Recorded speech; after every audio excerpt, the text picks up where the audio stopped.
दोषी नहीं है, और ये उनको कहा।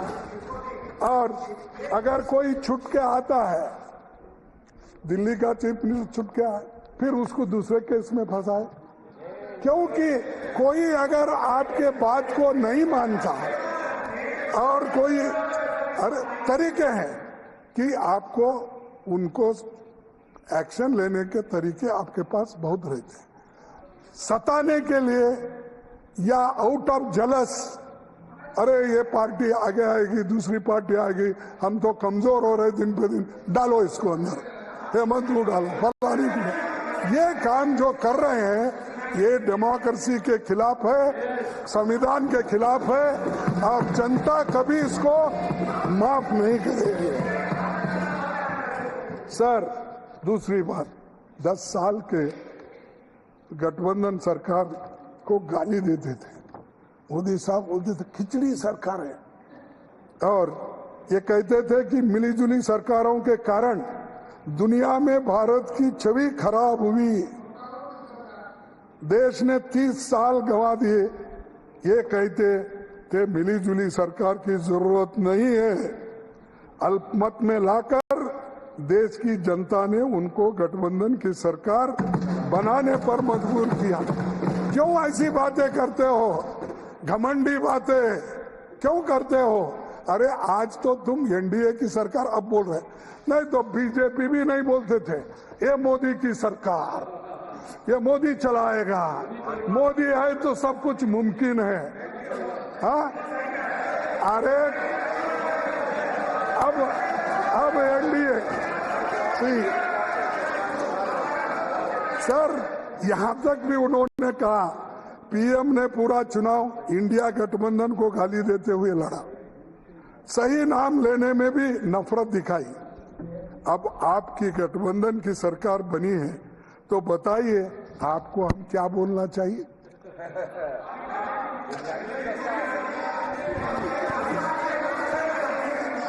सर, प्रधानमंत्री जी ने ढेरों चुनावी सभाओं में कहा कि पिछले 10 साल तो बस ट्रेलर था, अभी असली पिक्चर बाकी है। अभी प्रधानमंत्री जी की पिक्चर कैसी होने वाली है इसका पिछले 1 महीने से अंदाजा लगा है। NEET page paper leak, UGC NEET paper leak, NEET under graduation रद्द, CSIR नेट रद्द, भीषण ट्रेन दुर्घटना, जम्मू कश्मीर में 3 बड़े आतंकी हमले, राम मंदिर लीक, 3 दिन में 3 हवाई अड्डों की छत टूटी, बिहार में 15 दिन में 5 पुल टूटे, टोल टैक्स बढ़ा, रुपए में ऐतिहासिक गिरावट आई, और उसके ताजा मामलों में नीट, यूजी और यूजीसी नेट में धांधली, पेपर लीक और भ्रष्टाचार के मामले सामने आए। फिर उसके बाद कहीं पेपर भी रद्द हुए। इस वजह से 30 लाख बच्चों का भविष्य तबाह और तंग हो चुका है, उसके माँ बाप परेशान है, और ऐसा ही अगर होते रहा कोई बच्चा आगे पढ़ेगा भी नहीं। और देश में इस 7 सालों में कुल 70 बार पेपर लीक हुए हैं, और 2 करोड़ नौजवानों का भविष्य चौपट हुआ है। ये पूरी व्यवस्था पर सवाल है। आज पेपर हुआ, कल रद्द हो गया, तो कितने बार पढ़ना, कितने बार लिखना, कैसा? आप बताइए, इसको कुछ गवर्नमेंट की तरफ से कुछ नहीं आता। अब जब हम उठाते हैं सवाल, तब ये कहते हैं कि ये विरोधी पार्टियों को सिर्फ हंगामा करना है, सत्ता वहां बैठे यहाँ, ये कहते हैं। अरे भाई, दुरुस्त करो, आपको कौन रोका है? आप तो हर चीज को क्लेम करते हो, लेकिन पेपर लीक का जो बच्चे के भविष्य से जुड़ा हुआ है वो नहीं कर सकते। 5 मई को पटना और गोधरा से पेपर लीक की खबरें आई, सरकार छुपाती रही। शिक्षा मंत्री ने पेपर लीक मानने से इनकार कर दिया। एनटीए को क्लीन चिट दी, पुलिस जांच में आरोपी पकड़े गए, फजीयत हुई तो सरकार ने कबूल किया। बिहार, गुजरात, यूपी, हरियाणा समेत कई राज्यों से पेपर लीक के तार जुड़े हुए थे। हरियाणा में जिस स्कूल में नंबरों में गोलमाल हुआ है वो बीजेपी के एक नेता से जुड़ा है। यूपी में एनडीए के एक नेता का नाम आ रहा है जो कहीं पेपर लीक मामलों में फंसा हुआ है। कोटा में हजारों नीट के कोचिंग सेंटर है।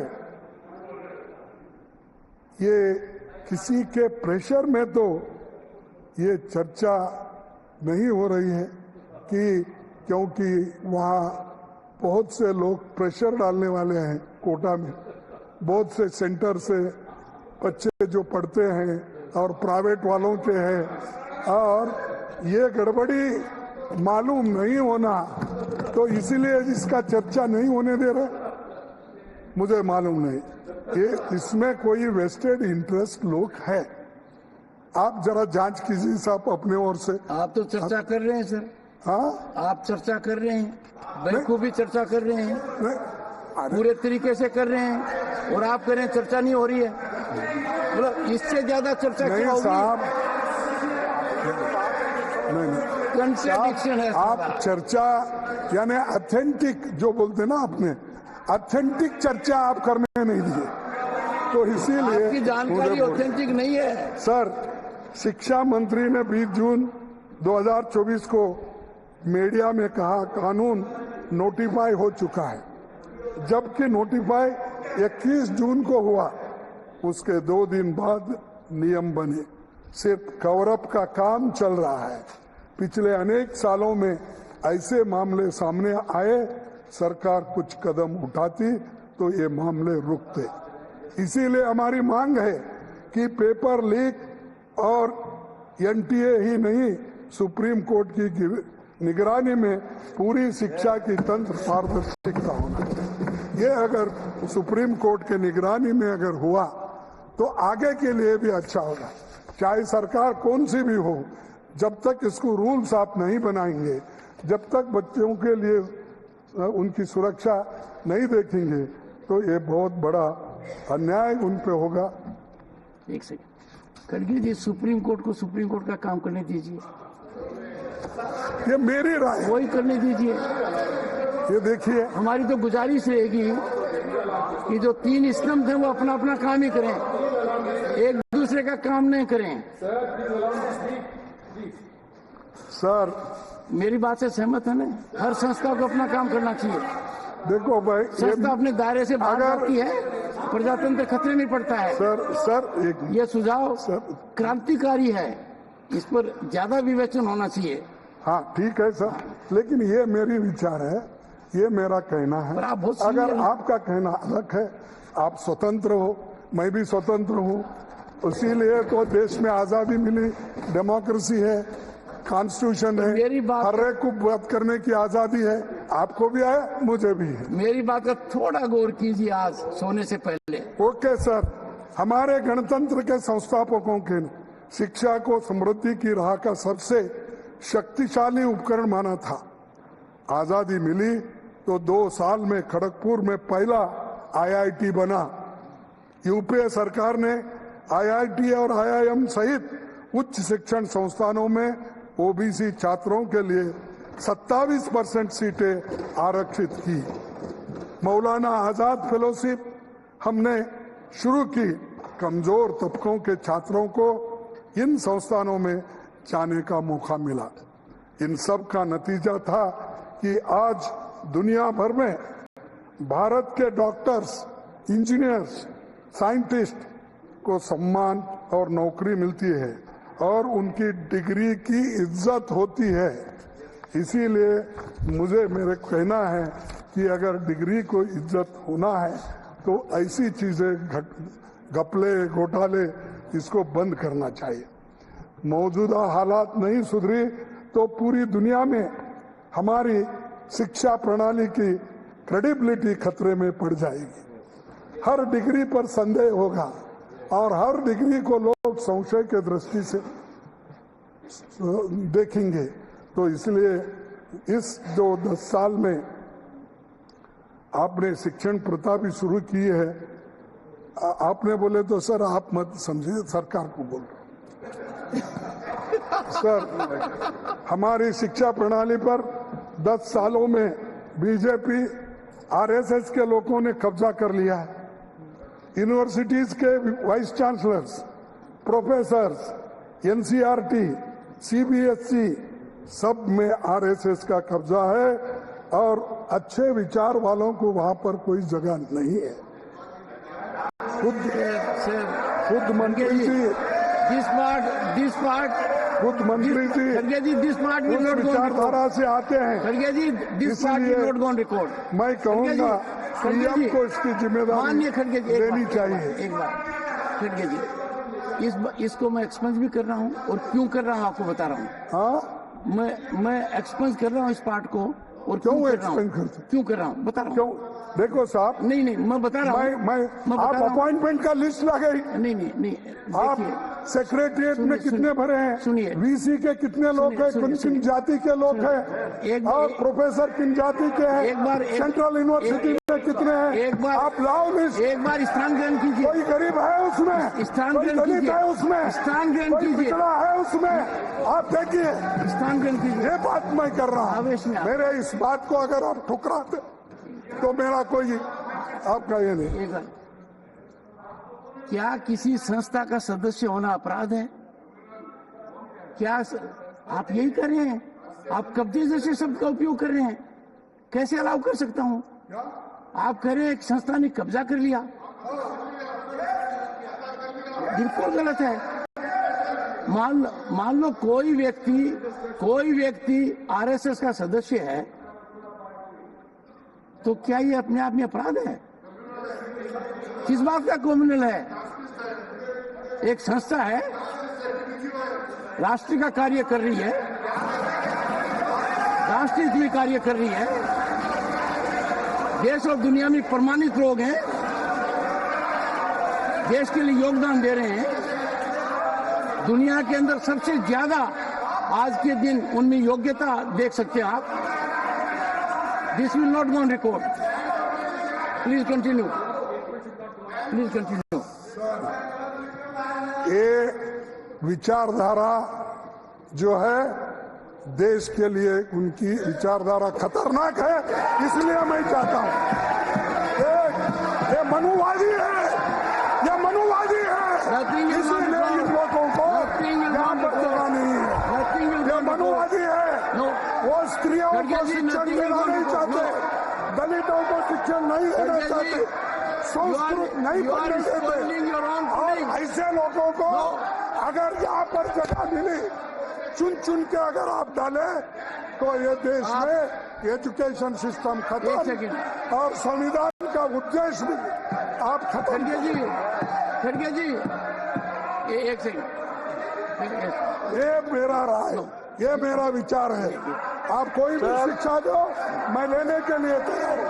जो लीडर ऑफ ऑपोजिशन ने राष्ट्रीय स्वयंसेवक संघ के बारे में कहा है, वो बहुत ही गैर जिम्मेदाराना वक्तव्य है और उसे एक्सपंज करना चाहिए। और इनको जरा भी जानकारी संगठनों के बारे में नहीं है, उसे एक्सपंज करना चाहिए। अध्यक्ष महोदय, it is already expunge, that is expunge. खड़गे ji take the floor.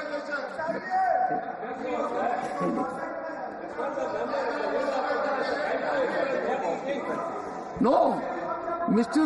Tiruchi Shiva, right of expression does not extend to casting aspersions, to accusations, crossing all boundaries. Here is an institution serving the nation. Sir, is forward. अरे sir सुनिए, आप बोलिए। नहीं, मेरे पास नहीं है।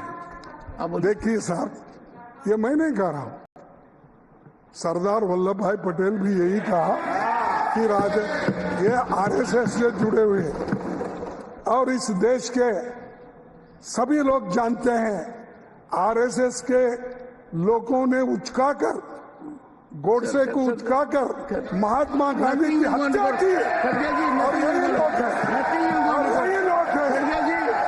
खड़गे जी, it will not go on record. You are not making your point. You are, Khadge ji, you are engaging, unfortunately, painfully, in bashing an organization that is working for the nation tirelessly with nationalistic mindset. I would have expected a leader of your stature to say nothing but appreciate. As senior men, don't find yourself in chains. Where appreciation is needed, you must appreciate. Yes. Regret, ये जो वक्तव्य इन्होंने दिया sir, ये निंदनीय है और ये तथ्यों से परे है और इसको एक्सपंज करना चाहिए। अरे आप 100 बार बोलो, खड़गे जी, do not go to court. आप 100 बार कहिए, नहीं। मैं 100 बार खड़गे जी, नहीं कहूंगा कि RSS It will not go on record. एक Nothing will होकर go इस on देश को record. तबाह Nothing will go और on तंग कर रहे record. हैं। Nothing going on record. Nothing will go on record. Sir, All aspersions. Agniveer जैसी अनप्लान तुगलकी योजना लाकर नौजवानों का मनोबल तोड़ दिया है। इसे लेकर पूरे देश में नौजवानों का बड़ा आंदोलन हुआ, पर आपने किसी की नहीं सुनी। मेरी मांग है कि अग्निवीर योजना खत्म की जाए। आप तो जानते हैं साहब, आप राजस्थान से आते हैं, हरियाणा, पंजाब, हिमाचल, यहाँ के नौजवान लोग इसी पे निर्भर है। आप तो किसान के घर से आते हैं, जिसको एक तरफ किसान को दूसरी नौकरी नहीं मिलती, एक तो खेती करना या नहीं है तो वो फौज में भर्ती होना। क्या आप अपने बच्चों को ऐसा करने देंगे?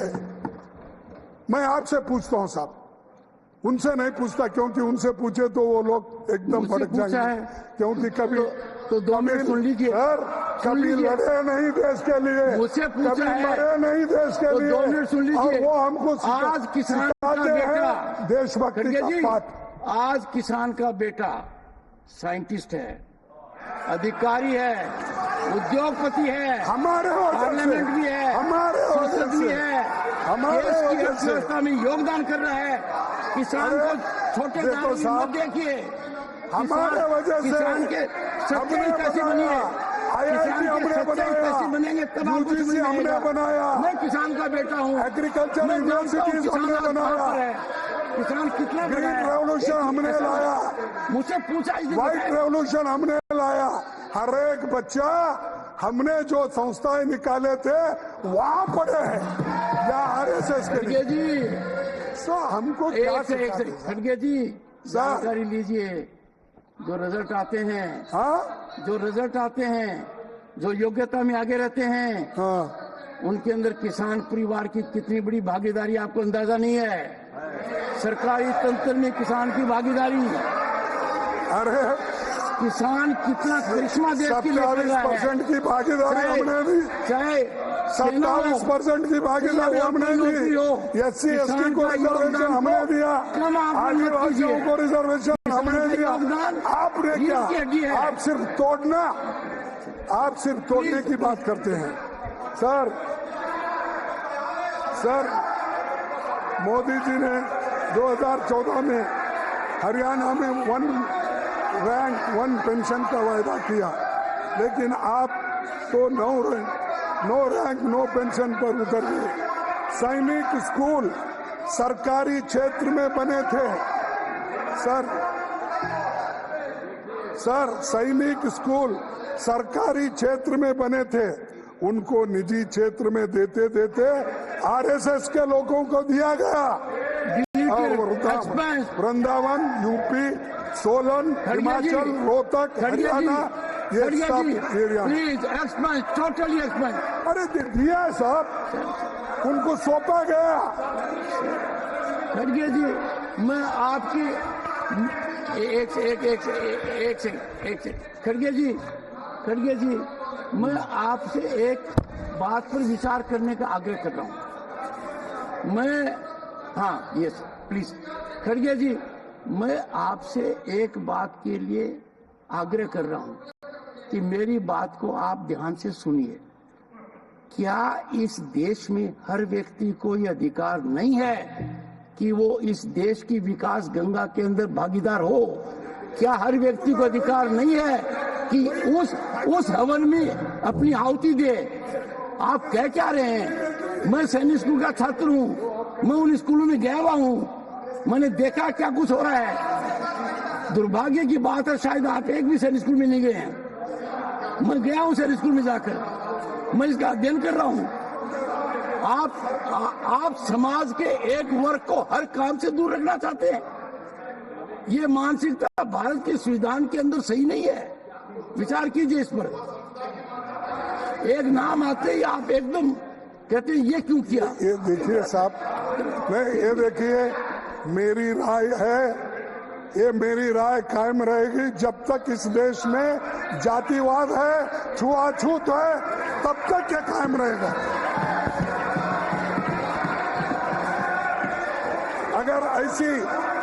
अगर ऐसी सब कुछ निजी क्षेत्र को सौंपते रहे तो गरीब, वंचित, दलित, आदिवासी, पिछड़े वर्गों से आने वाले बच्चे कहाँ पढ़ेंगे? फौज को फौज रहने दीजिए, फौज को फौज रहने दीजिए। राजनीति करने के लिए बहुत से विषय पड़े हैं इस देश में। प्लीज तो मैं आपसे टेक योर सीट। हर